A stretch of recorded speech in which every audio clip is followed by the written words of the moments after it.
Every time I look at the news, I get so overwhelmed, I get so worried, I get so fearful because there's just so much information and I don't know what to do about it. The news is so scary and encompassing that it ruins everything about my day. I'll be having a good day and then I'll have something terrible happen. It seems like every day's been like that this year.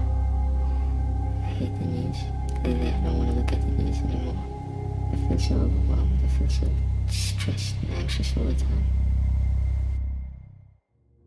Personally, I don't watch the news or keep up to date with it at all, to be honest, especially in South Africa. No, I don't. I'm informed on the important things because they eventually get around to me whether or not I seek them or whether or not I get them firsthand. But the little things, not really, no. But it's because I don't put in the time and the effort to be fully informed on those things.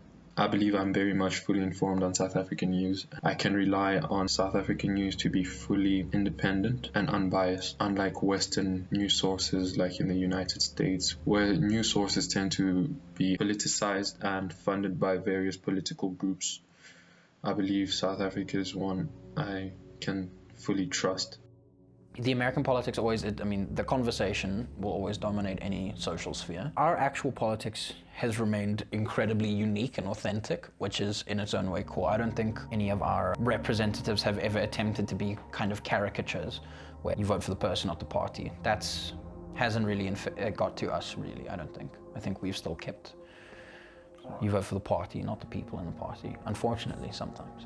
Definitely. I think America is one of the superpowers of the world, so obviously a lot of news all around the world will be affected, just based on the sort of fact of how big the country affects the world. I do think American news washes out South African politics, especially on social media. That's the majority of what you see. And because of that, American news is somehow deemed more important than South African news. American issues are seen as global issues, whereas South African issues are just South African issues. I do not think there's much of a difference between fake news and real news, but it is important to differentiate between the two.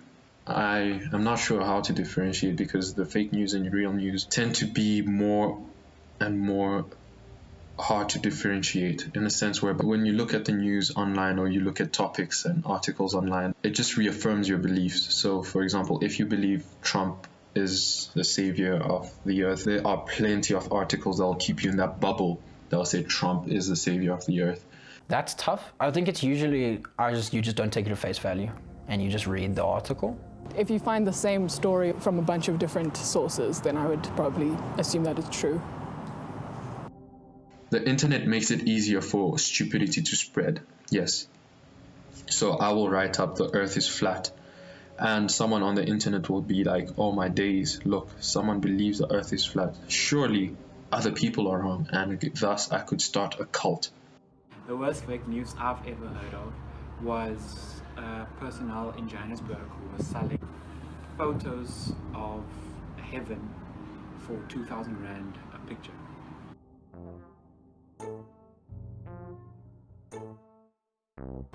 Hey Mark. Louis, what is that? It's a banana. Don't eat it, it'll give you AIDS. Have you been reading fake news again? I don't know what you're talking about.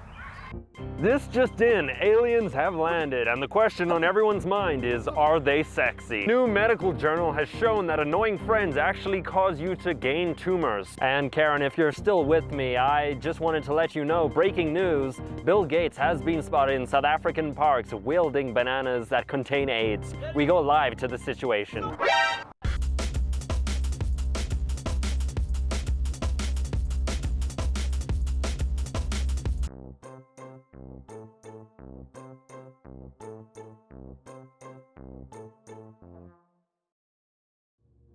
What would I do without the clout? I think I'd probably feel better. I think everyone probably would feel better because social media affects us and we don't even realize how badly we are affected by it because it really is an addiction and it's not obviously taken seriously as one really, but I think that, yeah, we're addicted to it. So I think if you take a break and you leave it, you kind of refocus and like realize what's actually going on in your life versus this online sphere that you've made yourself a character in. Yeah. I think it would positively affect my mental health just because I would have more me time because it is consuming. When it's the first thing you do when you wake up, you lie in bed for a while and you check your phone and kind of get stuck in this loop. But when you get up without looking at your phone, it just tends to be a lot more productive. I think I would have a distance from information, and I would only hear about things a lot later. I get a lot of the news from social media, so I just would feel a bit out of the loop. Yeah, sometimes I feel kind of overwhelmed by news just because of how much social media is integrated into our lives. You know, it's popping up everywhere. And I suppose I just don't read it then, you know, I delete social media. I definitely feel overwhelmed by the news lately, this year in particular, just because a lot has been going on and everything that happens, we know about it. There were memes and things about 2020 being like this awful thing, but it was before anything real actually even happened. Like, it was Australian wildfires, which is real, and then it was Kobe Bryant. Like, there were little things that kept happening, and then it was COVID-19. Like, and I guess that's when it started becoming quite overwhelming, because that was all that there was on social media and the news all the time. It became even more overwhelming when the whole George Floyd thing happened, and then the Black Lives Matter movement, and then that led to South African movements too, and also gender-based violence things. So I guess it's overwhelming to come to terms with all these awful things happening in the world that you can only sit back and become informed and educated about, but can't really do much else but been raising awareness. It's always worrying, and sometimes it can be very frustrating. I think getting angry at the state of things is common to everyone. Yeah, I keep myself pretty separate from it. So I've got like my own stuff, and I focus on that, and that's what's important to me. And then once that's done, I can get to the other things.